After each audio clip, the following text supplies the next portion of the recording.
అడిగి వేడుకుంటున్నాను పరమ తండ్రి. ఆమేన్, ఆమేన్. దేవుని స్తోత్రం కలుగును గాక. హల్లెలూయా, హల్లెలూయా. దేవుని వాక్యం విందాం. దేవుడు మన బాహ్య రూపాన్ని చూసే దేవుడు కాదు, ఇది మనందరికీ తెలుసు. ఏ రూపం చూస్తాడు? కట్టుకున్న బట్టలు, అందం, ఏమిటి విద్యార్హత, ఇవన్నీ చూసే దేవుడు కాదు. ఆయన అంతరంగమును చూసే దేవుడు. దేన్ని? అంతరంగము అంటే నీ మనస్సును చూసే దేవుడు. నీ మనస్సు చేసే దానిని బట్టి, నీ మనస్సు ప్రవర్తించే దానిని బట్టి అతడు నీకు ప్రతిఫలం ఇవ్వడమే కాకుండా నీ బిడ్డలకు కూడా ఇస్తాడు. ఎవరికైనా మీరు డబ్బు సంపాదించే వాళ్ళు చేయొద్దండి. డబ్బులు సంపాదించండి. ప్రసాద్ డబ్బు సంపాదించట్లేదు. డబ్బు సంపాదించే వాళ్ళందరూ చేయొద్దండి. ఓకే, దేనికోసం ఎవరి కోసం సంపాదిస్తున్నారంటే మీ అందరి దగ్గర ఒక ఆన్సర్ ఉంది. కుటుంబం కోసం, నా పిల్లల కోసం అంటారు. అయితే భక్తి కూడా మన కోసం చేసుకుంటూ మరి ప్రాముఖ్యంగా పిల్లల కోసం చేయాలి. ఎవరి కోసం చేయాలండి? పిల్లల కోసం. పిల్లల కోసం చేయాలి. మనము లేకపోయినా మనం చేసిన ప్రార్థన, మనం చేసిన క్రియలు ఉంటాయి చూడు, అది మన పిల్లల మీదకు రక్షణ కవచంగా ఉంటాయి. ఈరోజు నీ పిల్లడు పడిపోతే వాడికి ఎలా ఆయింట్మెంట్ పోయాలి, వాడిని ఎలాగా లేపి తీసుకుని వెళ్ళాలి, అవన్నీ నీకు తెలుసు. అర్థమైందా? నువ్వు లేకపోతే ఆ పనులు ఎవరు చేస్తారు? జీవితం అంతా అలాగే తోడుంటావా? బ్రతుకు దినములన్నీ మన బిడ్డలకు అలాగే తోడుండే అవకాశం మనకుందా? లేదు. మానవులమైన మనకు లేదలా. కానీ మనము చేసే భక్తిని, మనము ప్రవర్తించే ప్రవర్తనను, మనం చేసే క్రియలను చూసి దేవుడు మన జీవితంలో మన బిడ్డలకు ఒక మంచి ప్రతిఫలం ఇవ్వబోతున్నాడు. దేవుని స్తోత్రం. హల్లెలూయా. బైబిల్ గ్రంథంలో జరిగిన ఒక నిజ సంఘటన మీకు చూపిస్తాను. మన కోసం దేవుడు వ్యక్తులను ఎలా ఏర్పాటు చేస్తాడు అనేది, మన బిడ్డల కోసం దేవుడు ఎలా ఏర్పాటు చేస్తాడు అనేది, మన తదనంతరం మన బిడ్డల్ని ఎలా చూస్తాడు దేవుడు అనేది ఒక మాట చూద్దాం. చూడండి, మొదటి సమూయేలు గ్రంథము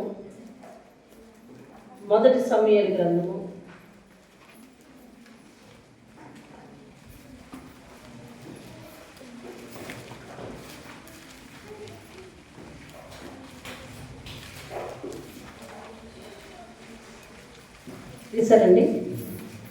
మొదటి సమూయేలు గ్రంథము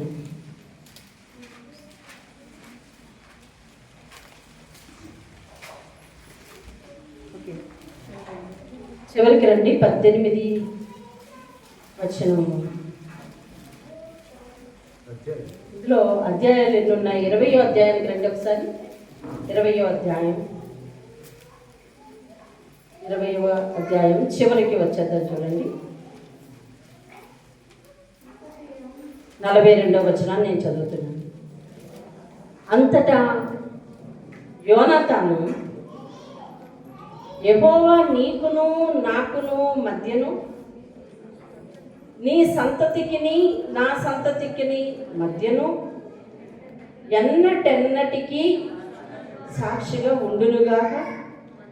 మనమిద్దరము యెహోవా నామమును బట్టి ప్రమాణము చేసుకుని ఉన్నాము గనుక మనస్సులో నెమ్మది కలిగి పొమ్మని దావీదుతో చెప్పగా, దావీదు లేచి వెళ్ళిపోయాను. యోనాతాను పట్టణమునకు తిరిగి వచ్చాను. అలాగే 23వ అధ్యాయం 16వ వచనాన్ని నేను చదువుతున్నాను, వినండి. అప్పుడు సౌలు కుమారుడైన యోనాతాను లేచి వనములోనున్న దావీదు వద్దకు వచ్చి నా తండ్రి అయిన సౌలు నిన్ను పట్టుకున్న జాలడు, నీవు భయపడవద్దు, నీవు ఇశ్రాయేలీయులకు రాజు వగుదువు. సౌలెవరు? ఇశ్రాయేల్ రాజ్యానికి రాజు. దావీదెవరు? యెష్షయి కుమారుడు. కానీ కారణంగా దేవుడు రాబోయే రోజుల్లో సౌలు చేతిలో నుంచి రాజ్యాన్ని తీసి దావీదు చేతికి ఎప్పుడైతే ఈ నగరం మీదకి వచ్చిన ఆ శత్రువును దావీదు తన సొంత బలంతో కాక దేవుని బలమును ఆసరా చేసుకుని ఆ శత్రువుని నెగ్గాడో గెలిచాడో, గెలవడమే కాకుండా అతన్ని చంపడమే కాకుండా తన వరలో నుంచి కత్తి తీసి తన పీక నరికి ఆ తల పట్టుకుని ఇశ్రాయేలు రాజ్యంలోనికి రాజు దగ్గరికి ధైర్యంగా వచ్చి నిలబడ్డాడు. ఆ ధైర్యం, ఆ తెగువ, ఒక ఫిలిస్తీయుణ్ణి ఓడించినందుకు భక్తి గల యవనస్తుడిగా, ధైర్యము గల యవనస్తుడిగా, దేవుణ్ణి ఆధారం చేసుకుని శత్రువుని కొట్టినవాడుగా దావీదు పేరు పంపులు పొందుకుని మరి రాజ్యంలో అందరి చేత కూడా అత్యధికంగా పొగడబడ్డవాడు దావీదు. ఎప్పుడైతే అత్యధికంగా రాజును కాక దావీదును పొగిడారో సౌలుకు ఏం కలిగింది అంటే అసూయ కలిగింది. దేవుని స్తోత్రం కలిగింది. సౌలుకి ఏం కలిగిందండి? అసూయ కలిగింది. సౌలుకి అసూయ వచ్చింది. వెంటనే సౌలు మీద అతడు విషపు చూపు నిలిపాడని వాక్యం చెప్తుంది. దేవుని స్తోత్రం కలిగింది. అతడు విషపు చూపు నిలిపాడంట. అప్పటి నుంచి దావీదుని ఇష్టం లేదు. దావీదు ఎప్పుడైతే రాబోయే కాలంలో రారాజు అవుతాడు, నీ ప్రజల అభిమానాన్ని పొందుకుంటున్నాడని అతనికి తెలిసిందో, అతని మనసులో అసూయ వచ్చిందో, వెంటనే దావీదుని చంపాలి అనే ఒక యత్నం పెట్టుకున్నాడు. వెంటనే ఇప్పుడు వారిద్దరూ కలిసిన సంఘటన చూడండి ఒకసారి. 18వ అధ్యాయము మొదటి వచనం నేను చదువుతున్నా. దావీదు, ఇది కొంచెం నెమ్మదిగా అర్థం చేసుకోవాల్సిన విషయం, మన జీవితంలో మన బిడ్డలకు ఉపయోగపడే విషయం ఈరోజు మనం వినబోతున్నది. దావీదు సౌలుతో మాట్లాడుట చాలించినప్పుడు యోనాతాను హృదయము దావీదు హృదయముతో కలిసిపోయాడు. యోనాతాను దావీదును తనకు ప్రాణ స్నేహితుడిగా భావించుకుని అతనిని ప్రేమించి ఆ దినమున అతని తండ్రి ఇంటికి తిరిగి అతన్ని వెళ్ళనీయక సౌలు అతన్ని చేర్చుకునేది. దావీదు తనకు ప్రాణ స్నేహితుడని భావించుకుని అతన్ని ప్రేమించుచు యోనాతాను అతనితో నిబంధన చేసుకునేను. దేవుని స్తోత్రం. తండ్రి దావీదు మీద పగ పెంచుకుంటుంటే కుమారుడు దావీదు మీద ప్రేమ పెంచుకుంటున్నాడు. అర్థమైందండి? తండ్రి దావీదు మీద ఏం చేస్తున్నాడు? పగ పెంచుకుంటున్నాడు. కుమారుడు దావీదు మీద ఏం చేస్తున్నాడు? ప్రేమ పెంచుకుంటున్నాడు. ఇప్పుడు రండి, మీకు వాక్యం బాగా చూపిస్తాను. 20వ అధ్యాయం 31వ వచనాన్ని నేను చదువుతున్నాను. అదే అధ్యాయంలో ఉండండి, ఎక్కడ తిరగక్కర్లేదు. 31వ వచనం.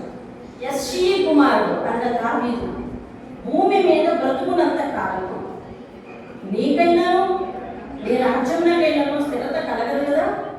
కాబట్టి నీకు వర్తమానం పంపి అతనిని నా దగ్గరకు రప్పించు. నిజముగా అతడు మరణమునకు అర్హుడు అని చెప్పారు.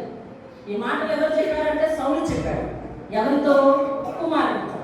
ఏమనంటే, అతను నీతో బాగా స్నేహం చేస్తున్నాడు, నీవంటే నమ్ముతున్నాడు, కాబట్టి అతను బ్రతికున్నంత కాలం మనకు నెమ్మది ఉండదు.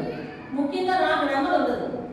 నాకు అపోజిషన్ పార్టీలో ఉంటాడు అతను, కాబట్టి ఇది కుదరదు. నీ మాట నమ్ముతాడు కాబట్టి నమ్మించి పిలిపిస్తే అతను చంపేస్తాడు. అప్పుడు మన ఇద్దరు ప్రశాంతంగా ఉండొచ్చు అని అంటే, ఎప్పటి వరకు తండ్రి మాటకు ఎదురు చెప్పే కుమారుడు మాట్లాడుతున్నాడు చూడండి. అంతటి యోనాతాను అతడు ఎందుకు మరణశిక్ష పొందాలి? చూసావా? అతడు ఎందుకు మరణశిక్ష పొందవలను? అతడు ఏం చేశానని సౌలుని అడగగా సౌలు అతనిని పొడవాలని విసిరాడు. ఎవరిని? దావీదు కుమారుడు. ఎదురు తిరిగినందుకు యోనాతానునే చంపాలి అనుకున్నాడు. ఎలాగ సమయం చేసుకుని వచ్చారు కాబట్టి శ్రద్ధగా వాక్యాలు విందాం. ఈ సమయాలు నిరంతరం రాకూడదు. దేవుడు మన మనసులో ఏదో ఒక ఆత్మీయ అంశం పెట్టాలని అనుకున్నాడు. ఇది ఈవేళతో పోయేది కాదు. అది మన నరనరాల్లో జీవిస్తే కనుక ఆ వాక్యం యొక్క ఫలితం మన జీవితంతో అనుభవిస్తాం. దేవుని స్తోత్రం. లేదు ఈ సమయాన్ని పోగొట్టుకుని మనం దేవుని మాటలు గాలి వదిలేస్తాం అనుకోండి, నీకు ప్రయోజనం కలగదు. కూర్చున్నందుకు సమయం వ్యర్థమైపోతుంది. కాబట్టి దేవుని మాట విందాం. యోనాతాను ఎప్పుడైతే దావీదుకు అనుకూలంగా మాట్లాడాడో, సౌలు కన్న కొడుకుని కూడా చూడకుండా చంపేద్దామని ఈటి ఇసిరాడు. అప్పుడు యోనాతానుకు అర్థమైంది ఒకటి ఏంటంటే, దావీదుని వీడు విడిచిపెట్టడు, కన్న కొడుకైన నన్నే చంపుదామని ప్రయత్నించాడు ఒక మాట మాట్లాడినందుకు. కాబట్టి దావీదుని ఈయన విడిచిపెట్టడు. దావీదు చేసిన నేరం ఏమీ లేదు. దావీదు గొప్ప ఆత్మీయుడు, దావీదు బలవంతుడు, దావీదు దేవుని అభిషేకం పొందినవాడు. అటువంటి వానికి హాని చేయకూడదు. దావీదు మన రాజ్యానికి మంచి చేశాడు, మా నాన్నకు మంచి చేశాడు, మా కుటుంబ తరపున యుద్ధానికి వెళ్ళాడు, మాకు ఏ హాని చేయలేదు, మేలు గుర్తు పెట్టుకోవాలి, చేసిన మేలు నచ్చుకోకూడదు అని చెప్పి యోనాతాను ఒకటే నిర్ణయించుకున్నాడు. ఏది ఏమైనా దావీదుని ఇక్కడి నుంచి తప్పించేయాలి, దావీదుని ధైర్యం చెప్పాలి అని నిర్ణయించుకుని, అదిగో 41వ వచనంలో ఆఖరి లైన్ చూడండి. 41వ వచనం మీరు ఇప్పుడు 31, 32 చదివారు. 41వ వచనం ఆఖరి లైన్. వారు ఒకరినొకరు ముద్దు పెట్టుకొని ఏడ్చుచుండి ఇలా ఉండగా దావీదు మరింత బిగ్గరగా ఏడ్చాడు. అప్పుడు యోనాతాను అంటున్నాడు, అయ్యా దావీదా, యెహోవా నీకు నాకు మధ్య సాక్షిగా ఉంటాడయ్యా, నీ సంతతికి నా సంతతికి మధ్య సాక్షిగా ఉంటాడయ్యా. మనిద్దరము యెహోవా నామం బట్టి ప్రమాణం చేసుకున్నాం కనుక మనసులో నెమ్మది కలిగిందయ్యా, కంగారు పడకయ్యా. నా తండ్రి అయితే నిన్ను చంపను ఉద్దేశిస్తున్నాడు, దేవుడే నీకు తోడుగా ఉంటాడు అని చెప్పి మళ్ళీ మరుసటి రోజు కనిపించి ఎలా బలపరుస్తున్నాడో తెలిసిన 23వ అధ్యాయం 16వ వచనం చూడండి. 23వ అధ్యాయం 16వ వచనం ఇందాక మీరు చదివింది. వినండి. అప్పుడు సౌలు కుమారుడైన యోనాతాను లేచి దావీదు దగ్గరకు వచ్చి అంటాడు, నా తండ్రి అయిన సౌలు నిన్ను వెతుకుతున్నాడు కానీ నిన్ను పట్టుకోలేడు అతడు, నీవు భయపడవద్దు, నీవు ఇశ్రాయేలుకు రాజు అవుతావయ్యా అంటాడు. తెలుస్తుంది దావీదు పరిస్థితి ఎలా ఉంది తెలుసా? గమనం కట్టితే బాగున్నాను అనుకున్నాను. యోనాతాను నుంచి ఏమంటాడు తెలుసా? నువ్వు రాబోయే రాజు అంటాడు. రాబోయే రాజు బతికితే కదా రాజు, బతకడానికి రాష్ట్రాలు ఉందా? లేదు. కానీ యోనాతాను వచ్చి ఎలా బలపరుస్తున్నాడు తెలుసా? నువ్వు ఇప్పుడు భయపడుతున్నావా? భయపడదు, నువ్వు రాబోయే రోజుల్లో రాజువి. మళ్ళీ ఏమంటాడు తెలుసా? ఇంకా తనలో ఉత్సాహం రెట్టింపవడానికి, ఇంకా తనలో ధైర్యం రెట్టింపవడానికి ఏమంటాడు తెలుసా? నేను నీ రక్షకుడిగా ఉంటాను. అదే అసలు మంచాన్ని అడ్డు పెట్టుకుని ఉన్నాడు అనుకోండి, ఎవరైనా రోగి జాగ్రత్తగా పెట్టాడు. మంచాన్ని అడ్డు పెట్టుకున్నాడు అనుకోండి, ఎవరైనా రోగి అతని దగ్గరికి వెళ్ళి వాతావరణం అంతా చూసి రాబోలేదు చచ్చిపోయినట్టున్నారే అన్నాం అనుకోండి, ఏముంది బలం వస్తుందా? కాసేపులో ప్రాణం పోయేవాడి దగ్గరికి వెళ్ళి నువ్వు బ్రతుకుతావు, నువ్వు లేచి వస్తావు, మన ఇద్దరు కలిసి డ్యూటీకి వెళ్తాము మీరా. ఆస్కారం లేకపోయినా నమ్మకం ఉంచుతాడు మాట మీద. బలపరిచే మాట, మనసును బలపరిచే మాట, మనసును పడగొట్టే మాట కాదు. ఎవరికైనా అనారోగ్యంగా ఉందనుకోండి, ఆ దగ్గరికి వెళ్ళి ఇలా ఉందా, మొన్న గతంలో కూడా ఇలాంటివే సిమ్టమ్స్ వచ్చాయి, అతను బతకలేదు చచ్చిపోయాడే అంటే ఇక్కడ ఉన్న వాళ్ళకి ఎలా ఉంటుంది? ఈ సిమ్టమ్స్ చావుకు వచ్చినాయి అన్నమాట అనుకుంటారు. నిరుత్సాహపడేది కాదు. నువ్వు ఎంత కష్టపడుతున్నా పైకి రాలే అంటే నిరుత్సాహపడతారే ఎవరైనా? నీ బ్రతుకు ఇంతే అంటే నిరుత్సాహపడతారే ఎవరైనా? నువ్వు అది చేసేస్తావా? నువ్వు అలా చేసేస్తావా? నువ్వు అనుకున్నట్టు ఇలా అంటూ ఉంటే ఎవరైనా నిరుత్సాహపడతారే అండి. నాకు తెలిసిన ఒక ఆమె లేదు, ఈ రోజు నుంచి ఎలాగైనా ఇంకా నేను రెగ్యులర్గా ఆదివారం మానకుండా వచ్చేద్దాం అనుకున్నానండి అని చెప్పి మా నాన్నగారు 31 రాత్రి అందరి చేత తీర్మానాలు చెప్పించేవారు. అంటే ఈ సంవత్సరం ఎలా బ్రతుకుతానండి, ఈ సంవత్సరం ఎలా బ్రతుకుతానండి అని చెప్పించేవారు. ఈమె నిలబడి ఏం చెప్పిందంటే, నేను ఈ ఆదివారం నుండి ఈ సంవత్సరంలో నేను ఏ ఆదివారం మానక చర్చకొచ్చేద్దామని నిర్ణయించుకున్నానండి అని చెప్పింది. చెప్పిన తర్వాత ప్రార్థన అయిపోయిన తర్వాత అందరూ కలిసి మాట్లాడేసుకుంటుంటాం కదా. కొందరి మాట చాలా నిదానంగా ఉంటుంది, ఏంటో అక్కడ మాట్లాడే దగ్గర నిలబడుతుంటుంది కదా. ఒక మగ అంటుందాను, నువ్వే సంవత్సరం అంతనా చూస్తాను ఎలాగొస్తావు అంటుంది. ఇది ప్రోత్సాహమా నిరుత్సాహమా? నువ్వే వచ్చేస్తావా, చూద్దాం ఎంతవరకు వస్తావో ఎలా వస్తావో అంటుంది. నిరుత్సాహపడే మాట కదా. ఇప్పుడు యోనాతాను దావీదు బ్రతకడానికి ఆస్కారం లేదు, ఎక్కడ దాక్కోవాలో తనకి తలమునకలైపోతా ఉంటే క్షణక్షణము ప్రాణగండం పెట్టుకొని అక్కడుంటే యోనాతాను అంటాడు, దావీదు నువ్వు నిరుత్సాహపడుతున్నావు, నువ్వు భయపడుతూ నువ్వు రాజు అవుతావు, నేను అసిస్టెంట్ అవుతాను అంటాడు. అలా బలపరచాలండి. బైబిల్లో ప్రతి మాట మనకు ప్రార్థన నేర్పుతుందండి. బైబిల్లో ప్రతి మాట మనకు ఒక మంచి మనస్తత్వాన్ని నేర్పుతుందండి. మన మాట ఎలా ఉండనివ్వండి, కానీ ఇక్కడ వచ్చేసరికి ఒక మంచి మనస్తత్వాన్ని నేర్పుతుంది. ఓత లేని వాళ్ళకు ఓత ఇవ్వడం దేవుడు చిత్తం ఒకసారి చూడు. 1 తెస్సలోనిక పత్రిక తీసుకున్న వాళ్ళు గుర్తుంటారు. 5వ అధ్యాయము నెంబర్ చెప్పండి మరి. 14వ వచనం కదా. 5వ అధ్యాయం 14వ వచనం. మేము మీకు బోధించినది ఏమనగా అక్రమంగా నడుచుకుని వారికి బుద్ధి చెప్పటం, ధైర్యము చెందిన వారికి ధైర్యపరచడం, బలహీనులకు ఊతనివ్వటం, అందరి ఎడల దీర్ఘశాంతం గలవారై ఉండటం, ఎవరైనా పీడితకు ప్రతి కీడు ఎవరికైనా చేయకుండా ఉండటం, మీరు ఒకరి ఎడల ఒకడు మనుషులందరి ఎడల ఎల్లప్పుడూ మేలైన దానిని అనుసరించి నడుచుకోవటం, ఎల్లప్పుడూ సంతోషంగా ఉండటం, ఎడతెగక ప్రార్థన చేయటం, ప్రతి విషయమందు కృతజ్ఞతాస్తుతులు చెల్లించటం, ఇలాగూ చేయుట యేసుక్రీస్తునందు మీ విషయంలో ఏంటది అంటే ఈ పై పనులన్నీ చేస్తే మనం ఎవరి చిత్తాన్ని నెరవేర్చినట్టు చెప్పాలి అందరూ.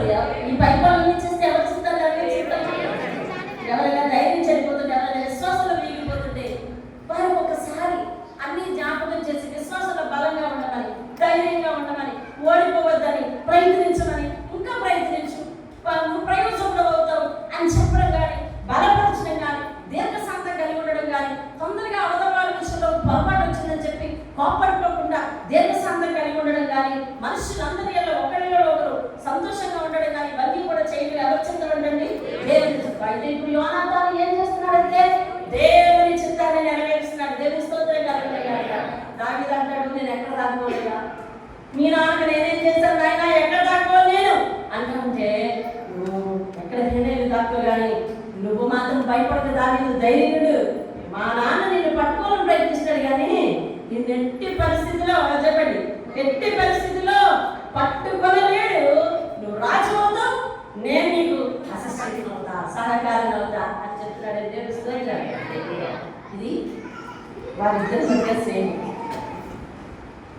దావీదుని బలపరిచిన యోనాతాను మాటలు, దావీదుని ప్రేమించి సౌలు కంటపడకుండా దావీదుని తప్పించిన వైరం, చేసిన మేలు గుర్తుపెట్టుకొని దావీదుకి తిరిగి సహాయం చేసి తండ్రి దగ్గర నుంచి సురక్షితంగా తప్పించిన వైరం, వెళ్ళేటప్పుడు ధైర్యం చనిపోకుండా నువ్వు తిరిగి వస్తావు, రాజు అవుతావు, నేనే నీ దగ్గర అసిస్టెంట్ ఉంటా, నువ్వు ధైర్యంగా పో అని బలపరిచి పంపించిన వైరం ఎంత అందంగా ఉంది చూడండి. యోనాతాను మనస్సు, దేవుని చిత్తాన్ని నెరవేర్చే మనస్సు. దేవుని చిత్తాన్ని నెరవేర్చినందుకు యోనాతాను సంతానానికి ఏం జరిగింది చూద్దాం. దావీదు విషయంలో దేవుని చిత్తాన్ని నెరవేర్చాడు, కానీ యోనాతాను చేసిన పొరపాటు ఉంటుంది.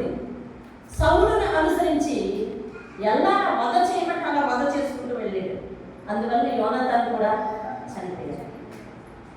తర్వాత కాలంలో సౌలు చనిపోయాడు. ఇప్పుడు యోనాతాను సంతానం చూడండి ఎలా ఉందో చూద్దాం. 2 సమూయేలు గ్రంథం 4వ అధ్యాయం 4వ వచనాన్ని నేను చదువుతున్నాను. జాగ్రత్తగా లేఖనాలను గమనించండి. ఈరోజు మీరు రొట్టె తీసుకోబోతున్నారు. మన మనసు పరివర్తన చెందాలి. దేవుని చిత్తాన్ని నెరవేర్చేదిగా ఉండాలి. మనం చేసే భక్తి మన పిల్లల మీద ఆశీర్వాదకరంగా రావాలి. మనం ఏం మాట్లాడుతున్నామో, ఏం భక్తి చేస్తున్నామో అది మన బిడ్డల మీద ఆశీర్వాదం వస్తుంది తప్పనిసరిగా. అది మంచిదైనా సరే, చెడ్డదైనా సరే. కాబట్టి మనం మాట్లాడే మాట చాలా జాగ్రత్తగా ఉంటే, ఇదిగో చూడండి 4వ అధ్యాయం 4వ వచనం నేను చదువుతున్నాను. సౌలు కుమారుడు యోనాతానునకు కుంటివాడకు కుమారుడు ఒకడుండెను. కుంటివాడకు కుమారుడు ఒకడుండెను. ఇశ్రాయేలు నుండి సౌలు గురించియు యోనాతాను గురించియు వర్తమానం వచ్చినప్పుడు అతడు 5 ఏళ్ల వాడు. 5 ఏళ్ల వాడైతే వాని దాది అంటే తనను చూస్తుంది కదా, చూసుకుంటే దాది వాడిని ఎత్తుకొని పరుగున పారిపోతుండగా వాడు చంకలోంచి జారి పడిపోయాడు అనమాట. పడిపోయి కుంటివాడయ్యాడు. నిజానికి అతను కుంటివాడు కాదు. అర్థమైందండి. ఒక కుమారుడు ఉన్నాడు. 5 ఏళ్ళప్పుడు యోనాతాను మీదకి, సౌలు మీదకి పొరుగు వారు వస్తున్నారు, యుద్ధాలకు వస్తున్నారు అన్నప్పుడు, అలజడి తెలిసినప్పుడు వాళ్ళ దాది ఏం చేస్తుందంటే ఇంకెందుకుని వెళ్ళిపోతుంది. జారి పడిపోయాడు. పడిపోయి కుంటివాడైపోయాడు. చూసారా, కుంటివాడైపోయాడు.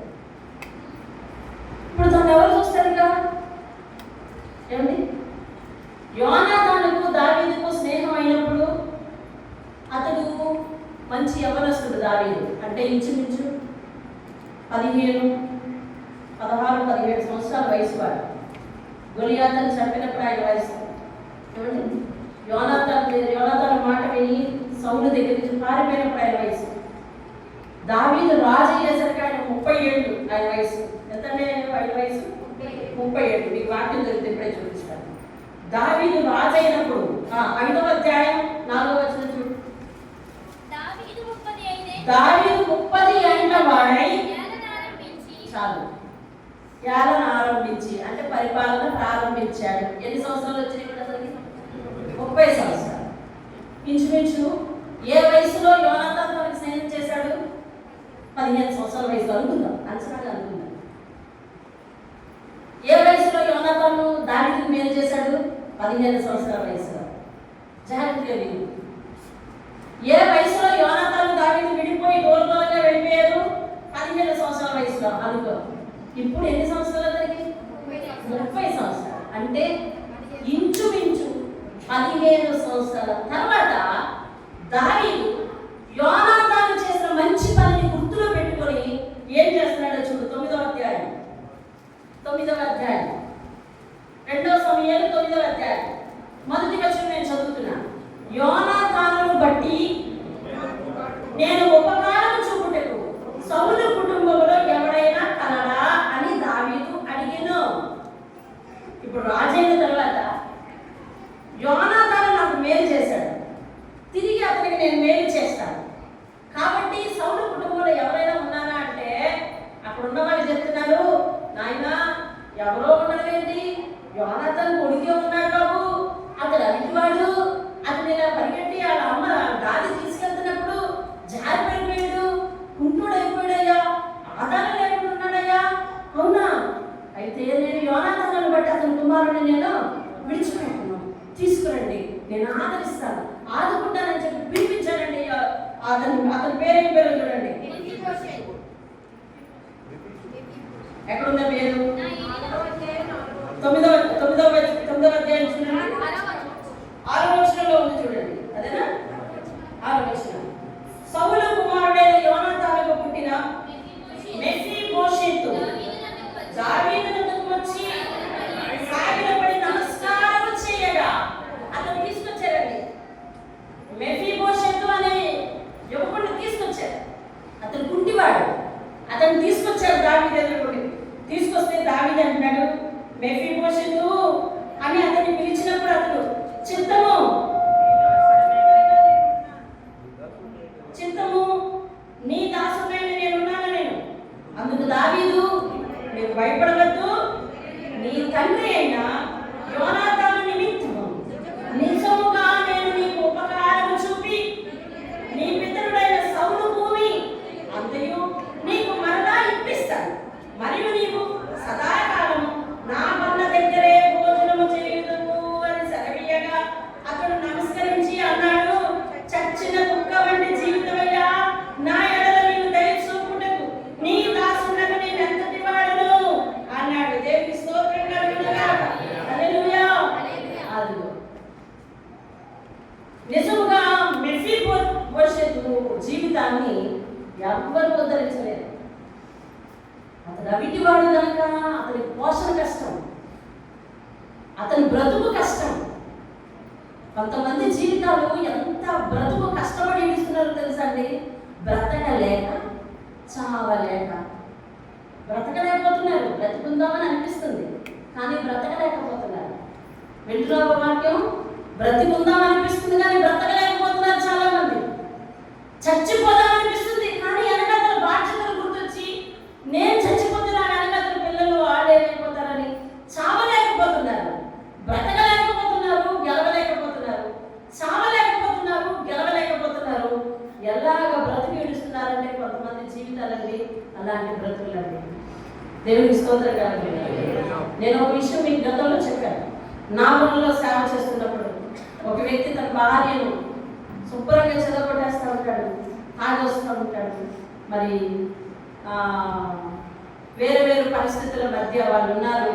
మరి బిడ్డలిద్దరి జీవితాల్లో కూడా తనేం పట్టించుకోరు. అలాంటి స్థితిలో ఉన్నారు. వాళ్ళు బాగా ఇబ్బంది పడుతున్నారు. మీరు ఈ రోజుల్లో వారు పోలీస్ స్టేషన్ కేసులు వెంబడి కూడా వెళ్ళవలసిన పరిస్థితి వచ్చింది. ఖచ్చితంగా ఈ రోజుల్లోనే. ఆమె మొన్న నాకు గుర్తు చేసింది అనమాట. ఆమె అప్పటి నుంచి కూడా దేవుని విడిచిపెట్టలేదు. దేవుని దగ్గరికి వస్తూనే ఉంది, దేవుని ఆశ్రయించే ఉంది. ఈ సంవత్సరానికి తిరిగి వచ్చేసరికి ఏమైందో తెలుసా? తన భర్త మారు మనసు పొంది, అంటే మారు మనసు పొంది అంటే భార్య విషయంలో మారు మనసు పొంది ఇంటికి వచ్చాడు. వచ్చిన వ్యాపారం చేస్తా ఉన్నాడు. వ్యాపారాన్ని ముడిసరి ఇంటికి తీసుకొస్తాడు. ఆ తల్లి ఆ పిల్లలు ఇద్దరు కూడా కలిపి అతనికి ఆ సరుకు రెడీ చేసి ఇస్తా ఉంటాడు. అతను పైకి వెళ్ళి వ్యాపారం చేసుకుని ఇంటికి తీసుకొచ్చి డబ్బులు ఇస్తూ ఉంటాడు. ఇంటికి పోషణ ఇస్తూ ఉంటాడు. పిల్లలిద్దరిని జాగ్రత్తగా చూసుకుంటూ ఉంటాడు. ఎక్కడికి వెళ్తున్నాడో చెప్తూ ఉంటాడు. ఎక్కడి నుంచి వస్తున్నాడో చెప్తూ ఉంటాడు. వ్యాపారం చేస్తున్నాడు, తీసుకెళ్తున్నాడు, వస్తున్నాడు, సరుకు తీసుకొస్తున్నాడు, తీసుకెళ్తున్నాడు. ఈ సందర్భంలో నేను బుధవారం ప్రార్థన పెట్టడానికి వాళ్ళ ఇంటికి పిలవడానికి వెళ్తే, అమ్మ ఖచ్చితంగా మీరు ఈ రోజుల్లోనే, మీరు ఇదే రోజు ఇదే తారీఖున, నేను వాళ్ళ ఇంట్లో అడుగు పెట్టిన చెప్తుంది, ఇదే రోజు ఇదే తారీఖున మనం వింటున్నామమ్మా. పిల్లలు ఎప్పుడు మనతో కూడా ఉంటారు. వినండి, ఇదే తారీఖున నా భర్తను అనుకుంటాడని నేను పోలీస్ స్టేషన్లో ఉన్నానమ్మా. Police station పెట్టలేకదమ్మా. ఈరోజు దేవుడు నాకు చూపించాడు. ఈరోజు పరిస్థితుల్ని తిరగబడి నా భర్త నాకు అనుకూలంగా ఉన్నాడు, ఇప్పుడు వ్యాపారం చేసుకుంటున్నాము, ఇదిగో అలా తీసుకొస్తున్నాడమ్మా అని ఆ సరుకు దగ్గరికి తీసుకెళ్ళి నన్ను ఆ సరుకు దగ్గర ప్రార్థన చేయించింది. ఇదిగో అమ్మా మేము వ్యాపారం చేసుకుంటున్నాం, నా బిడ్డ నేను సవరిస్తున్నామమ్మా ఈ సరుకుని. నా పెద్ద కూతురు ఏమో షాపింగ్ వెళ్తుంది, షాపింగ్ మాల్లో పనిచేస్తుంది. మేము ముగ్గురు కష్టపడుతున్నాం, నలుగురు కష్టపడుతున్నాం, సంతోషంగా ఉన్నామ్మా. ఆయన ఏమి లేదు ఏముంది ఇంట్లో అడిగి తెలుసుకుని మరి తెస్తున్నాడమ్మా. నా విషయంలో బాధ్యత ఉన్నాడమ్మా, నా ఆడపిల్లలు ఇద్దరు విషయంలో బాధ్యత ఉన్నాడమ్మా అని చెప్తుంటే నాకు కన్నీరు మున్నీరైపోయింది. దేవా, మనసును మార్చగల దేవుడు అయ్యా, ఎంత శక్తిమంతుడు అయ్యా. ఆ మనసుకి ఏమని నచ్చ చెప్పావు? ఎలా మారింది వాళ్ళ జీవితం? ఎలా ఇలా ఐక్యంగా ఉండగలుగుతున్నారు? నీకే సాధ్యమయ్యా అని చెప్పాను. మహిమ ఘనత ప్రభావాలు ఆరోపించాను. దేవుని స్తోత్రం చెప్పండి. హల్లెలూయా. ఈ రోజునేనమ్మా, ఈ రోజునే ఖచ్చితంగా అని చెప్తుంది. అదే రోజు సంవత్సరం తిరిగిన తర్వాత ఆమె నోటి చేత దేవుడు ఏం చేయించాడంటే సాక్ష్యం చెప్పించాడు. దేవుని శక్తిని తక్కువగా అంచనా వేయకూడదు. దేవుని విషయంలో మనం నమ్మకం ఉంటే చాలు. యోనాతాను దేవుని విషయంలో నమ్మకం ఉండాలని చూశాడు. మా నాన్న తరపు నేను మాట్లాడాలి, మా నాన్న పక్షం నేను ఉండాలి, మా నాన్న రాజ్యానికి ఎవరైతే ఎసరు పెడుతున్నాడో అని నేను చంపాలని అనుకోలేదు. మేమేమిటి మంచివాడెవడు, ఎవరు ఆత్మీయులు, ఎలాగ మేలు చేయాలి, అతను మనకేం చేశాడు, మేలుకు కీడు మనం చేస్తామా, కాబట్టి మనం కీడు చేయకూడదు అని చెప్పి దేవుని భయంతో యోనాతాను దావీదు చెంత చేరి దావీదుని ధైర్యపరిచి అన్నాడు, నువ్వేనాటికైనా రాజు అవుతావయ్యా అని చెప్పి అతని బలం సంపూర్ణ కోసం నేను అసిస్టెంట్ అంటూ ఉన్నాడు. దేవుని స్తోత్రం హల్లెలూయా. అలా ఆశగా అతనికి ఆశ పుట్టించాడంటే తరువాత యోనాతాను చనిపోయాడు, అతని బిడ్డేమో అవిటివాడు అయిపోయాడు. ఇప్పుడు ఆ బిడ్డ పరిస్థితి ఎవరు చూస్తారండి? ఇప్పుడు ఆ బిడ్డ పరిస్థితి ఎవరు చూస్తారు చెప్పండి? యోనాతాను బిడ్డ పరిస్థితి దాన్ని పట్టుకొని పరిగెడుతుంది అన్నారు, తల్లి గురించి రాయలేదు అంటే తల్లి లేదని చెప్పచ్చు, అంతే కదా. దాన్ని పట్టుకొని బిడ్డను పరిగెడుతుంది అన్నారు అని వాక్యం ఉంది, తల్లి గురించి రాయలేదు. ఏమో తల్లి ఏమైందో తెలియదు కానీ తల్లి లేదు. యోనాతాను లేడు, ఇప్పుడు చచ్చిపోయాడు. ఆ బిడ్డ పరిస్థితి ఏమిటి? నువ్వు నేను ఏమన్నా అయితే మన బిడ్డల గురించి ఎవరు జాగ్రత్త తీసుకుంటారు? నువ్వు నేను ఏమన్నా అయితే మన బిడ్డల కళ్ళలో ఒట్టి వేసుకుని చూసుకుంటున్నాం కదా మన బిడ్డల్ని, ఎవరు జాగ్రత్త తీసుకుంటారండి? ఈ భూమి మీద మన బిడ్డలు వదిలేసుకోవాలి. ఏదో రోజు ఒక్కో ఇక్కడే కూర్చుంటానని అంటే మొరాయించే ఛాన్సే లేదు. అదవుతుందా? అతను నో చెప్పే అవకాశం లేదు మనకు. దేవుడిని లేచినా అన్నాడు అనుకోండి, అర్థమైందా? నేను సేవకు పిలిచినప్పుడు అన్న ఏం కాదు, పొద్దునాయనో మా నాన్నగారు ఎన్ని కష్టాలు పడ్డారు నేను చూశాను, నేను రాను అని నేను మొరాయించాను. కానీ ఈ లోకం వదిలి రామా అంటే నో చెప్పే అవకాశం లేదు, అంటే వెళ్ళిపోవాలి. మనం ఈ లోకాన్ని వదిలేళ్ళే రోజు ఒకటి ఉందని నమ్మకం ఉందా అందరికీ? ఉందా లేదా చెప్పండి? ఈ లోకాన్ని వదిలేళ్ళే రోజు ఒకటి ఉందని నమ్మకం ఉందా లేదా? ఉంది. ఎక్కడుందా నమ్మకం ఉందా? ఇక్కడున్న పెద్ద చిక్కేనండి, ఇక్కడున్న పెద్ద చిక్కే. త్వరగా బాధ్యతలు పూర్తి చేసేసి ఏమేమి చూడాలనుకున్నా ఒకసారి అడుగు దేవుడిని, చూసేసి తొందరగా ఖాళీ చేయడమే బెటర్. అర్థమవుతుందా? కాబట్టి తొందరగా ఖాళీ చేయడమే బెటర్. సరే, ఏదేమైనప్పటికీ కూడా దేవుడు యోనాతాను చనిపోయాడు, కానీ యోనాతాను దావీదు విషయంలో చేసిన మేలుకు దేవుడు దావీదు హృదయాన్ని ప్రేరేపించి యోనాతానును బట్టి, సౌలుని బట్టి అన్నాడా యోనాతాను బట్టి అన్నాడా? యోనాతానును బట్టి సౌలు ఫ్యామిలీలో ఎవరైనా ఉన్నారా అంటే ఈ పెళ్ళైన సంగతి పెళ్ళి పుట్టిన సంగతి దావీదు తెలియదు. ఎవరైనా ఉన్నారా అని అంటే అక్కడ ఒక ఆయన ఉన్నాడు, సీబాబు అనే అతను. ఏమంటే ఆయన చెప్తున్నాడు ఏమంటే, నాయనా వాళ్ళ అబ్బాయి ఉన్నాడయ్యా, వాళ్ళ అబ్బాయి పరిస్థితి ఉందయ్యా అనగానే వెంటనే దావీదుకు మనసు కలిగిపోయిందండి. పిలిపించు అన్నాడు. పిలిపించగానే ఆయన వచ్చాడు. అయ్యా, నా ఏది నోడమే దావీదు, నన్ను పిలిపించావు, ఏంటి మాట్లాడాలంటే, నేను మీ నాన్నను బట్టి మీ తాతగారి ఉన్న భూమి అంతా కూడా నీకే ఇప్పిస్తాను. పోషకుడు డోకా ఉందా చెప్పాలండి? పోషకుడు డోకా ఉందా? అలా అంటున్నాడు, ఆ భూమే కాదు, నేను ఉన్నంత వరకు నా బల్ల దగ్గర కూర్చొని నువ్వు కూడా సదాకాలము చెప్పలే హల్లెలూయా. సదాకాలము దేవుడి మీద ఎలాగా? సదాకాలం. చెప్పండి, యోనాతాను ఎంత మేలు చేశారు దావీదుకి? కొంత ప్రకారం చూస్తే దావీదు చేసిన మేలు తిరిగిందా? ఒక ధైర్యం కదా మాట చెప్పాడు, దావీదు ఇక్కడ ఉండొచ్చు, మా నాన్న ఇది పట్టుకోవాలనుకుంటాడు కానీ పట్టుకోడు, ధైర్యం ఉంటుంది, రాజుపోతాడు. నాన్న చెప్పాడు ఏమనంటే, నీ మాట నమ్ముతాడు వాడు, వాడిని నమ్మించి తీసుకురా నేను చెప్పేస్తాను అన్నాడు. నమ్మక ద్రోహం చేయలేదు. దావీదు ఎలాగైతే స్నేహం చేశాడో అలాగే స్నేహాన్ని నిలబెట్టుకొని యథార్థంగా, నిజంగా స్నేహం అంటే స్నేహం యథార్థంగా,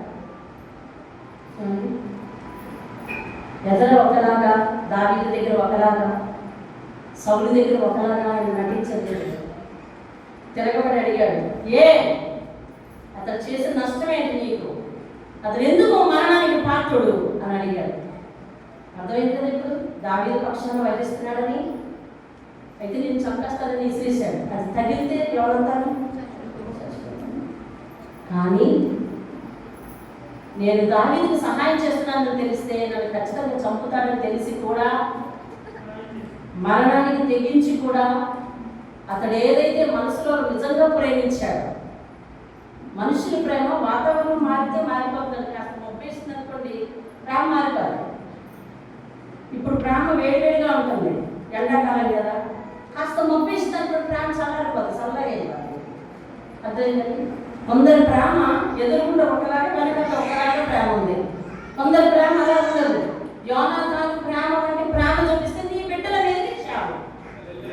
యోనాతాను ప్రేమ వంటి ప్రేమ, యోనాతాను స్నేహం వంటి స్నేహం, నిజాన్ని బ్రతికించే స్నేహం, యథార్థత వైపు మాట్లాడే స్నేహం. ఆ స్నేహం ఏం చేశాడు అనగానే ఇతను కూడా మరణానికి గురి అవ్వాల్సిన వాడు తప్పించుకున్నాడు.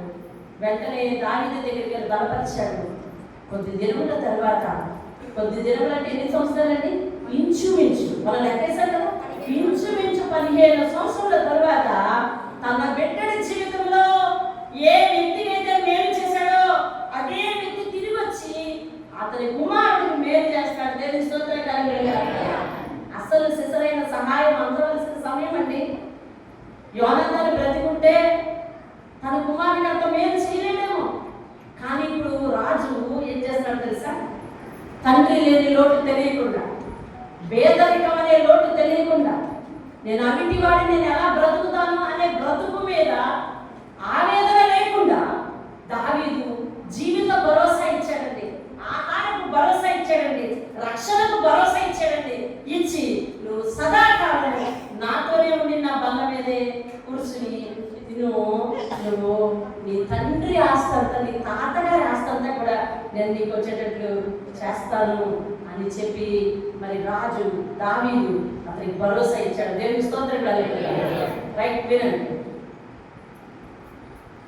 ఆయన ఆత్మీయ పాట మనం ఆలోచిద్దాం. యోనాతాను దావీదు స్నేహం చేసినప్పుడు మెఫీబోషెత్ ఎక్కడ ఉన్నాడు? చెప్పండి, లేదు కదా, ఉన్నాడా? యోనాతాను దావీదు నిబంధన చేసుకుంటున్నప్పుడు మెఫీబోషెత్ ఎక్కడ ఉన్నాడు? లేదు. యోనాతాను దావీదుకు సహాయం చేస్తున్నప్పుడు మెఫీబోషెత్ ఎక్కడ ఉన్నాడు? లేదు. కానీ యోనాతాను చేసిన సహాయాన్ని దేవుడు తన దగ్గర ఉన్న నిధిలో దాచి ఉంచాడండి. హల్లెలూయా. చెప్పండి. యోనాతాను దావీదుకు చేసిన మేలును దేవుడు తన నిధిలో దాచి ఉంచాడు. దేవుని స్తోత్రం. ఇది ఎప్పుడు ఇవ్వాలి? 15 సంవత్సరాల తర్వాత తన కుమారుని విషయంలో, తన కుమారుడు ఆధారం లేకపోయి ఉన్న సందర్భంలో, తనకు సహాయం చేసేవారు లేకపోయి ఉన్న సందర్భంలో, మేలు చేసేవాడు బ్రతికి లేకపోయినప్పటికీ దేవుడు తాను చేసిన మేలును గురించి తన సంతానం మీద పంపించాడు. దేవుని స్తోత్రం. ఆయన దగ్గర లెక్కలు అలా ఉంటాయి. దేవుని దగ్గర లెక్కలు అలా ఉంటాయి. దేవుని దగ్గర దేవుడు నన్ను ఏ విధంగా లెక్కేస్తున్నాడు, నేను ఏ విధమైన కార్యం చేస్తున్నాను, ఏ విధంగా మాట్లాడుతున్నాను అని నువ్వు జాగ్రత్తగా చూసుకుంటే కనుక దేవుడు నీ మాటలన్నిటినీ, నీ క్రియలన్నిటినీ తన దగ్గర ఉన్న ధననిధిలో దాచి, రేపొద్దున నీ పిల్లలు ఏదైనా ఆపదలో ఉన్నారేమో, నీ పిల్లలు ఏదైనా అవసరంలో ఉన్నారేమో, నీ పిల్లలు ఏదైనా ఇరకాటంలో ఉన్నారేమో, అది గుర్తించి దేవుడు ఆనాడు నువ్వు చేసిన మేలు, ఆనాడు నువ్వు చేసిన పరిచర్య కానీ, ఆనాడు నువ్వు చేసిన చూపించిన భక్తి కానీ, ఆనాడు నువ్వు చేసిన విశ్వాసం కానీ, కొన్ని సంవత్సరాలు అయినా కానీ నీ ఆస్తి నీ పిల్లలకు ఎలాగైతే చెందాలో అలాగే నువ్వు చేసిన మేలు ప్రతిఫలం నీ బిడ్డల ఖాతాలో దేవుడు వడ్డీతో సహా జమ చేస్తాడు. ఎలా జమ చేస్తాడండి? నువ్వు బ్యాంకులో దాచేపో, కరెక్ట్గా క్యాలిక్యులేటర్ చేస్తే కరెక్ట్ కొడతాడు. మీ అమ్మగారు ఎంత దాచాలో నీకు ఎంతే వస్తుంది అంటాడు. దాచిన దానికే లెక్క. కానీ యోనాతాను చేసిన మేలంతా, దావీదు మెఫీబోషెతుకు చేసిన మేలంతా ఆస్తి ఇవ్వడమే కాక, రక్షణ కల్పించడమే కాక, నేనున్నానని భరోసా ఇవ్వడమే కాక, సదాకాలం నాతో ఉండి తిను అంటే జీవితానికి ఎంత గ్యారంటీ వచ్చిందండి చెప్పండి. హల్లెలూయా. చూడండి 9వ అధ్యాయము, 2 సమూయేలు 9వ అధ్యాయము 11వ వచనం నేను చదువుతాను. నా ఏలిన వాడకు రాజు తన దాసునికి ఇచ్చిన ఆజ్ఞ అంతటి చొప్పున నీ దాసులనైన నేను చేసేదని సీబా రాజుతో చెప్పాడు. కాగా మెఫీబోషెతు రాజకుమారులలో ఒకడైనట్టుగా, రాజు పళ్ళ దగ్గర ఎవరు భోజనం చేస్తారు? రాజు సంతానం చేస్తారు, సైనికులు చేయరు. సైనికుల హోదా కూడా కాదు, సైనికుల హోదా కూడా కాదు. రాజు కుమారులలో ఒకడైనట్టట, అంటే తన సొంత కుమారుని వంటి హోదా ఇచ్చాడండి దేవుని స్తోత్రం. హల్లెలూయా. రాజకుమారులలో ఒకడైనట్టుగా రాజు బల్ల యొద్దనే భోజనం చేయించుండెను. మెఫీబోషెతునకు ఒక చిన్న కుమారుడు ఉండెను. అంటే అతనికి వివాహం కూడా దావీదు దగ్గరకు వచ్చేసరికి, దావీదు దగ్గరకు వచ్చాక అయ్యింది అని అర్థం, అంతే కదా. దావీదు దగ్గరకు వచ్చాక వివాహం అయింది అని అర్థం లేఖనాలను అనుసరించి. వాని పేరు మీకా.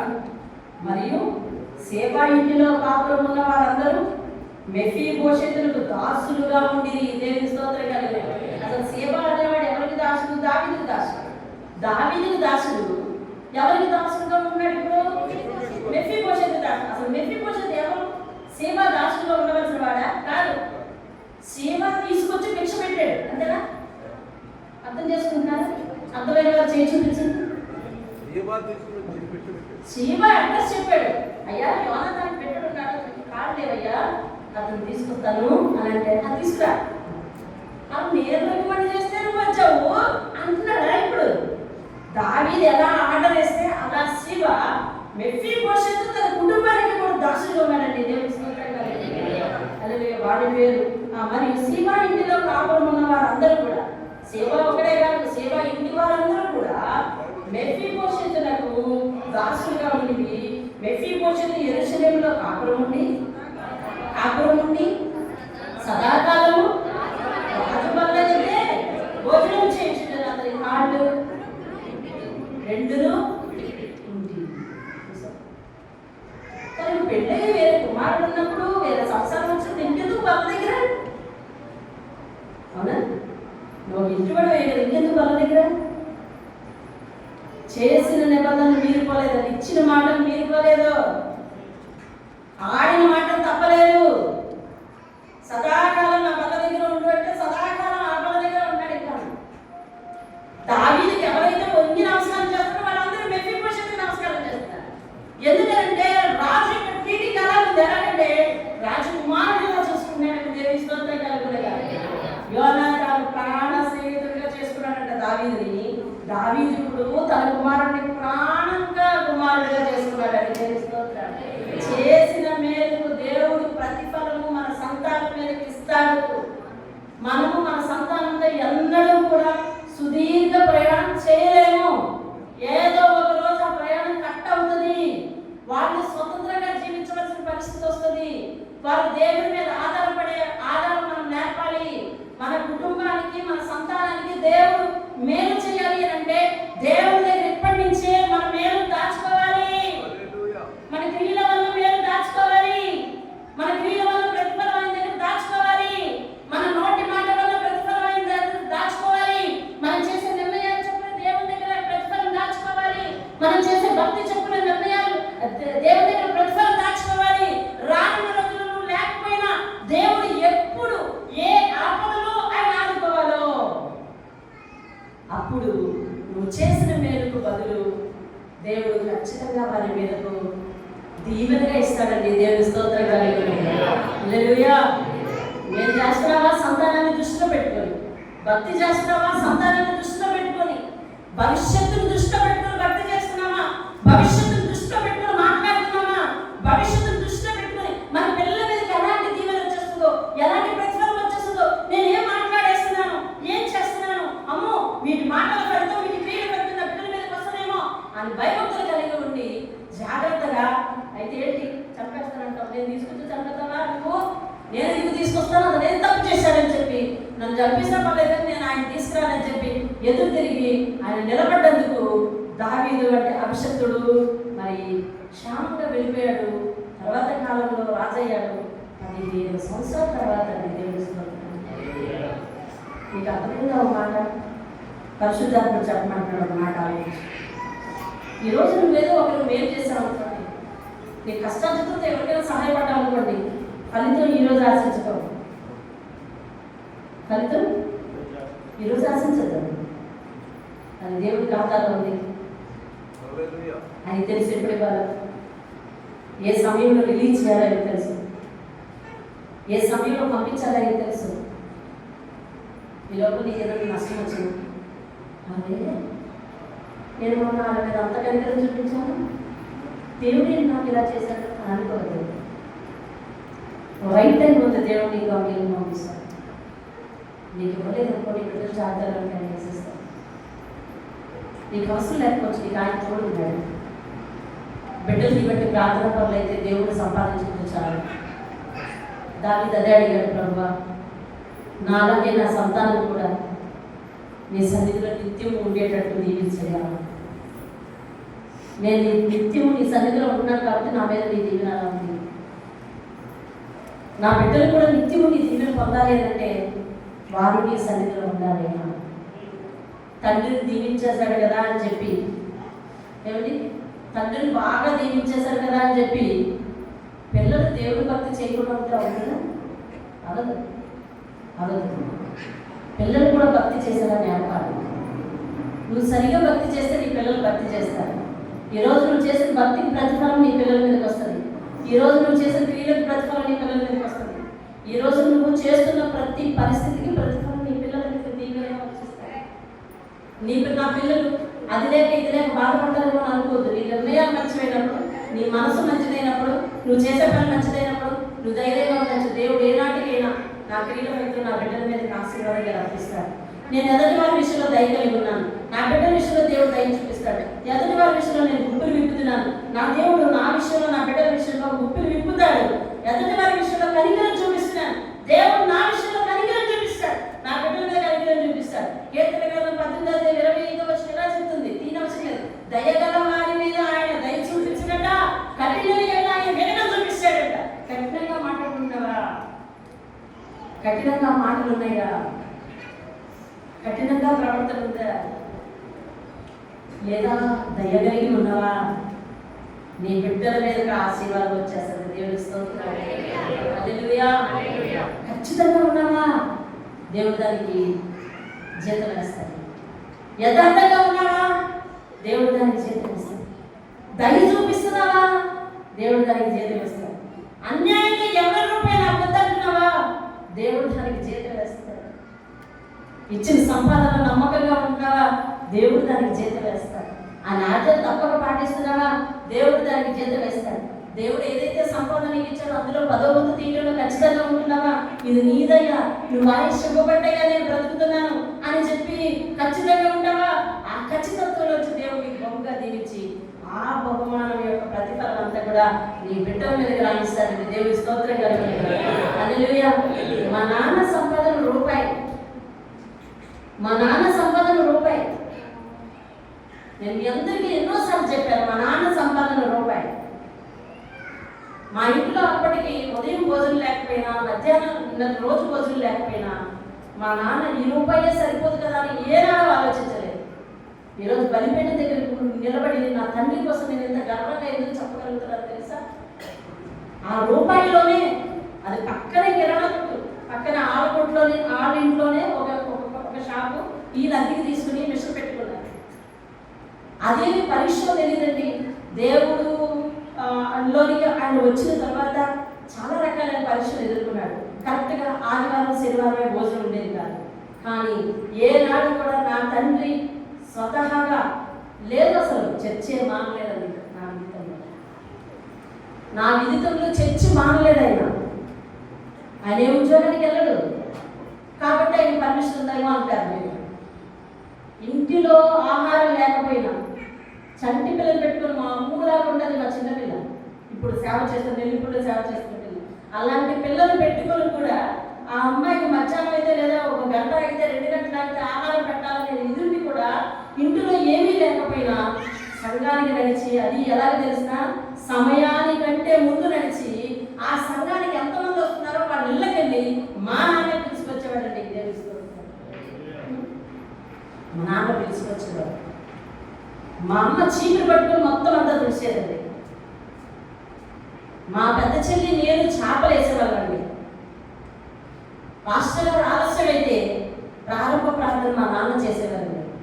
పాటలు మేము పాడేవాళ్ళండి. ఆయన 7 సంఘాలు ఉండేవి. అప్పుడు వచ్చి వాక్యం చెప్పేవాడు. ఒకనాడు ఆకలితో అలమలు ఆడుతున్నాం, కానీ నాన్న అన్నారు చర్చికి వెళ్ళిపోవడం పదండి. చర్చికి వెళ్ళిపోయాం. నిన్నేం తెలియదు, ఈరోజు ఆదివారం, ఈరోజు ఏం లేదు, ఏమి రాదు కూడా. ప్రార్థన నుంచి వచ్చాక మీరు ఇంటికి వెళ్తే నేను షాప్కి వెళ్ళొస్తాను అని అన్నారు. సరే నేను అనుకుంటున్నాను. నేను అప్పుడు కాలేజీకి వచ్చేసాను. నాకున్న చుట్టుపక్కల ఫ్రెండ్స్ అందరూ కూడా ఇచ్చారు. వాడి మరుసటి రోజు భాష ఎలా ఉంటుంది, నేను అక్కడికి వెళ్ళాను, నేను వెళ్ళి తిన్నాను, మా మమ్మీ ఇది చేసింది, మా అమ్మ అది చేసింది అని మాట్లాడుకుంటుంటాను. అలాంటి వారి సంభాషణలో నేను ఎప్పుడు నిశ్శబ్దలేదు. నేను ఎప్పుడు సైలెంట్గానే ఉండేదాన్ని, ఎప్పుడు ఏం చెప్పేదాన్ని కాదు. మామూలుగానే మేము తీసేకపోతే నువ్వు మెచ్చి, అయినా మా ఇంట్లో ఉన్న వంటలు ఏమిటో అనే పరిస్థితి ఎప్పుడు చెప్పలేదు కాదు. మెచ్చి పొప్పే, మాకు ఆదివారం వచ్చిన స్పెషల్ పొప్పే అనేది. అలాంటి పరిస్థితుల్లో ఉన్నప్పుడు నేను చర్చికి వెళ్తూ ఒకసారి మా అమ్మ దేవుని ఫోటో పెట్టేది మా ఇంట్లో. ఆ ఫోటోని చూసి ఈరోజు ఆదివారం స్పెషల్ ఏంటి, ఫోటోని చూసి నేను సంభాషణ, ఈరోజు ఆదివారం మాకు స్పెషల్ ఏంటి, నిన్న ఉదయం ఎంజాయ్ ఇచ్చాం, ఈరోజు అది కూడా లేదు కదా, అంతేనా అని అనుకుని ఆయన వైపు ఇలా వేలు చూపించి ఆయన ప్రశ్నించి కాస్త దుఃఖపడిపోయి చర్చికి వెళ్ళిపోతే ఆ దాసులో దేవుడు మాట్లాడుతున్నారంటే దేవుడిస్తూ మా నాన్న ఎప్పుడు కూడా మీలాగా జీతం అందకపోతేనో, లేకపోతే నాలాగా పరిస్థితులు సహకరించకపోతేనో, లేకపోతే ఇంట్లో పరిస్థితులు బాగోకపోతేనో ఏనాడు చర్చిలో దిగాలుగా కూర్చున్న సందర్భాలు లేదు.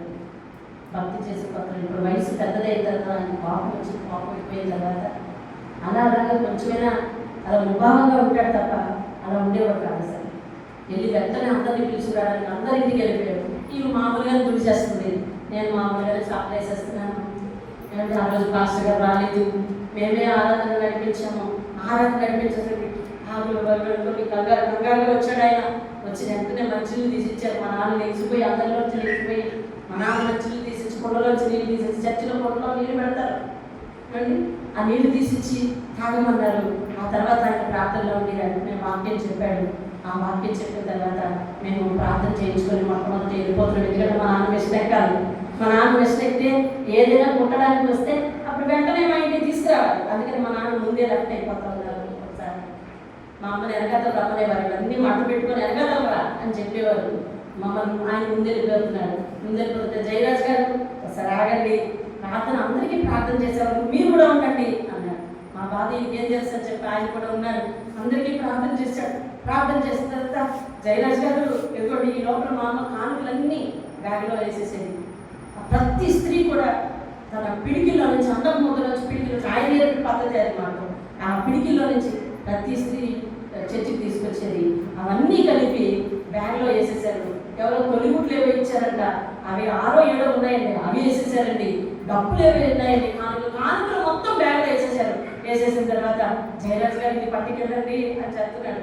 అయ్యా కానుకలు సేవకులు తినదగినవి, అదే మేము తినదగినవి కాదు, మా కొద్దు బాబు అని చెప్తుంటే ఆయన చెప్తున్నాడు, అయ్యా ఇక్కడ కూర్చున్న దగ్గర నుంచి మీరు మంచినీళ్ళు ఇచ్చిన దగ్గర నుంచి ఇదిగో ఆ కుమారుడు 2 రోజులు అయింది ఆహారం తినలేదు, వాళ్ళ పిల్లల ఆహారం తినలేదు, నీకు వచ్చిన కానుకలన్నీ ఆయనకి ఇచ్చి పంపించు అని దేవుడు నాతో మాట్లాడుతున్నాడు.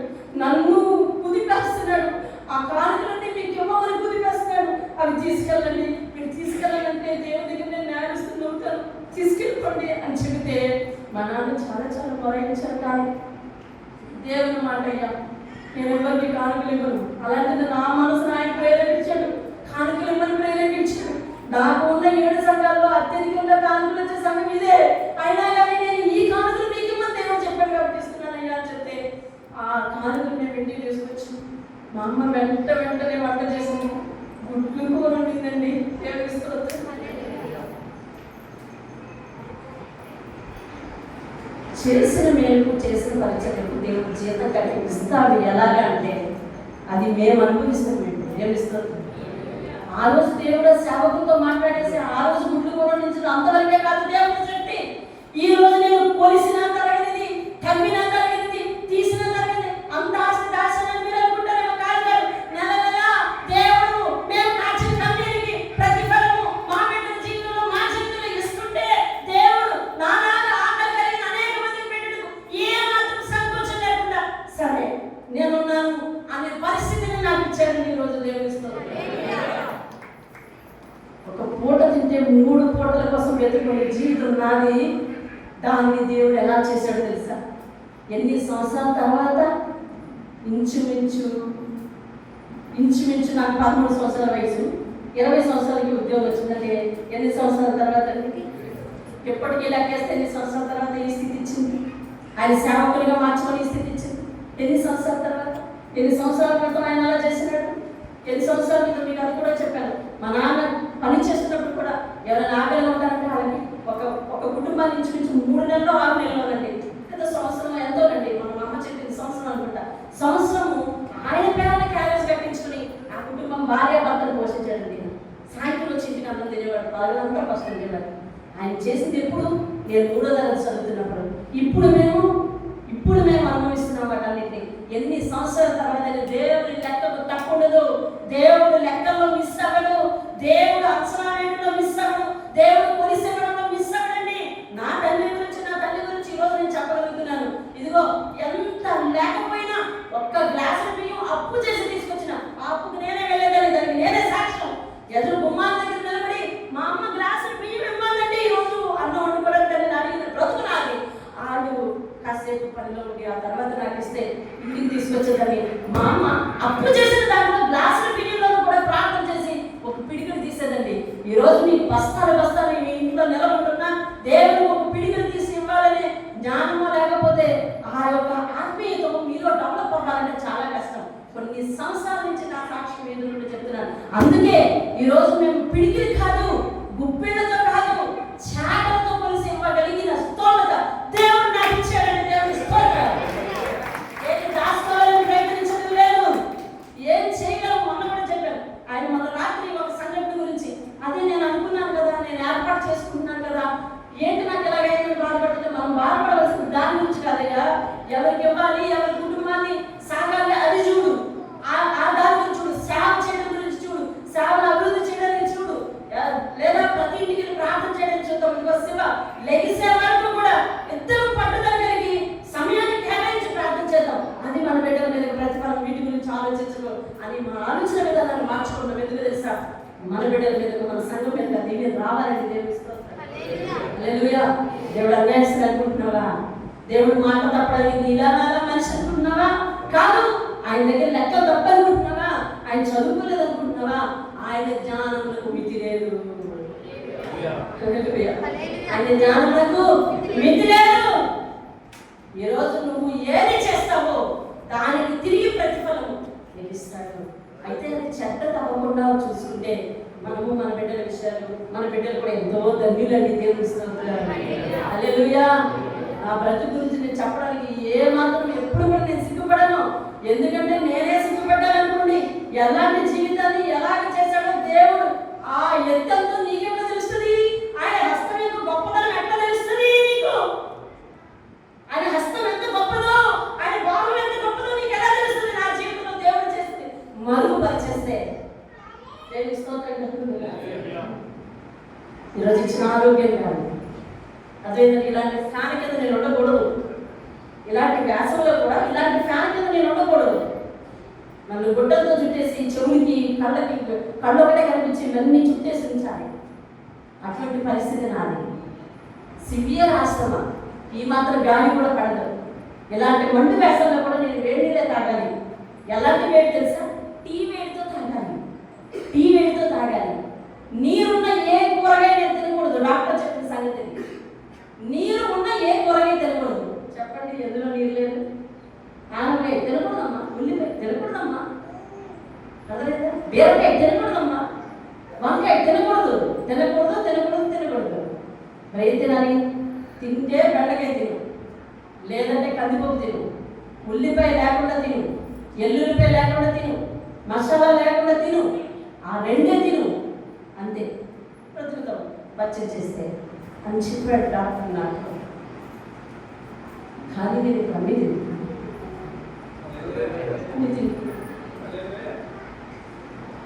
ఏం చేస్తున్నాడు దేవుడు? లెక్కలు కట్టిస్తున్నాడు. ఏం చేస్తాడు దేవుడు తెలుసు? లెక్కలు కట్టిస్తాడు దేవుడు. నమ్మకం ఉంటావా? ఆ నమ్మకాన్ని లెక్క కట్టిస్తాడు. విశ్వాసం ఉంటావా? విశ్వాసాన్ని లెక్క కట్టిస్తాడు. యథార్థం ఉంటావా? యథార్థాన్ని లెక్క కట్టిస్తాడు. ఇతర జీవితం ఏం చేస్తావా? లెక్క కట్టిస్తాడు. భక్తి ఉంటాడా? లెక్క కట్టిస్తాడు. ఆయన లెక్కలకు ఏ మాత్రం లోపం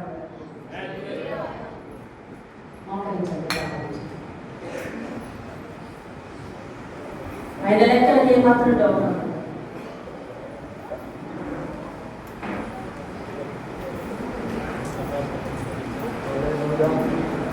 చితికిన బ్రతుకు చీదరితను చిక్కులలో చిక్కిన నన్ను. మెఫీబోషెత్ ఏ జీవితం? ఈరోజు ఆయన మేలును వివరిస్తున్నాను. నాదే జీవితం. చితికిన బ్రతుకు చీదరితను చిక్కులలో చిక్కిన నన్ను చేరదీసి సేద తీర్చిన చేరదీసి సేద తీర్చిన చేతనైనా పరిశుద్ధుడా చేతనైనా పరిశుద్ధుడా నీ మాటలతో నా బ్రతుకును బ్రతికిస్తానని ఎంతో ఆశతో నే చేరితిని నీ సన్నిధి. ఇది నా చివరి, ఇది నా కడవరి మిగిలి ఉన్న నిరీక్షణ, మిగిలి ఉన్న నిరీక్షణ.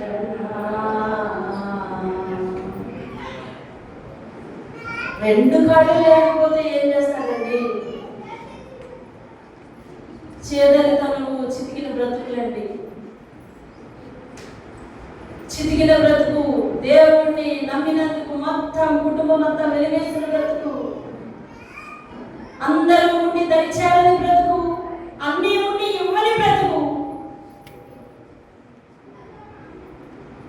ఆంక్షలు పెట్టి వెలివేసిన బ్రతుకు, ఆదాయం లేదా, పోషణ లేదా, నీ దేవుడు అమెరికా నుంచి పంపడు అని చెప్పి హేళన చేసిన బ్రతుకు, అందరూ కలిపి ఉన్న కాస్తను కూడా పంచుకొని బెకార్లుగా మమ్మల్ని వీధిలో వదిలేసిన బ్రతుకండి బ్రతుకు.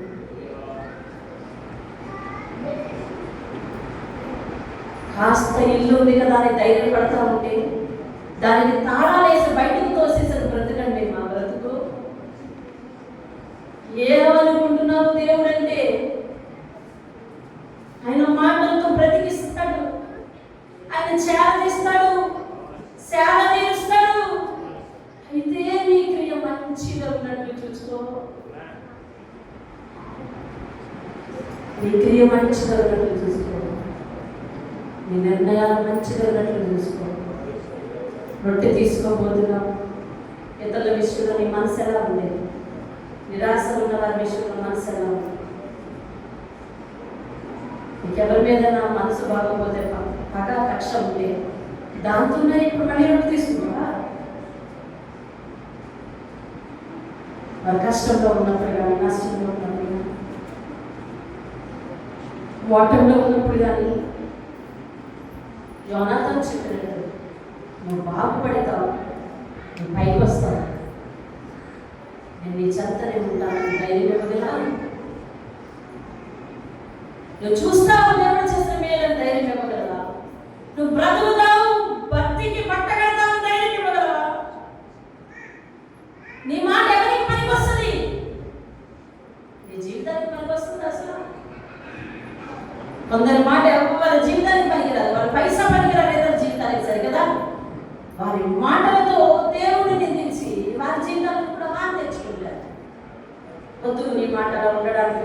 రొట్టె తీసుకుంటున్నాం. ఈ మాట తీరుని సరి చేసుకోవాలి. ఈ బిడ్డల దగ్గర ప్రతిఫలం రాబోతుంది. మనం చేసిన ఏ మంచి క్రియ వెంటనే జీతం రాకపోయినా దేవుని యొక్క ఉందనే ధైర్యంతో నీ ముందు దేవుడు ఖచ్చితంగా నీ పిల్లల మీద కొలిసిపోస్తాడు. నీ బిడ్డలు రాబోయే జీవితంలో నీవు చేసిన క్రియలకు ప్రతిఫలం పొందబోతున్నారు. ఆ మేలు అనుభవించబోతున్నారు. నువ్వు దాచి ఉంచిన మేలు అనుభవించబోతున్నారు. నువ్వు చేసిన క్రియ యొక్క ఫలితాన్ని అనుభవించబోతున్నారు. దేవుడు ఈరోజు నీతో వాగ్దానం చేశాడు. కాబట్టి నా బిడ్డలు ఎలా బ్రతుకుతారు, నా బిడ్డలు ఏమవుతారు అనే బెంగ నీకొద్దు.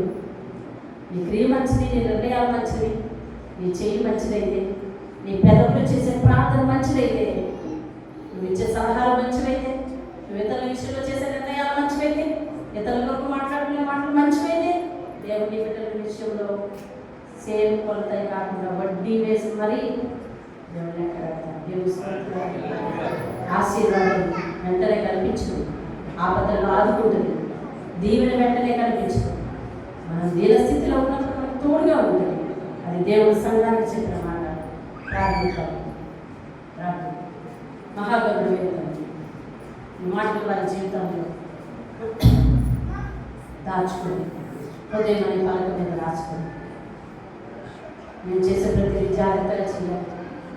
ఇదిగో నా గర్భఫలం మీదకి వస్తుంది ఇదంతా అని చెప్పి ప్రతి విషయంలో జాగ్రత్త పడతాను.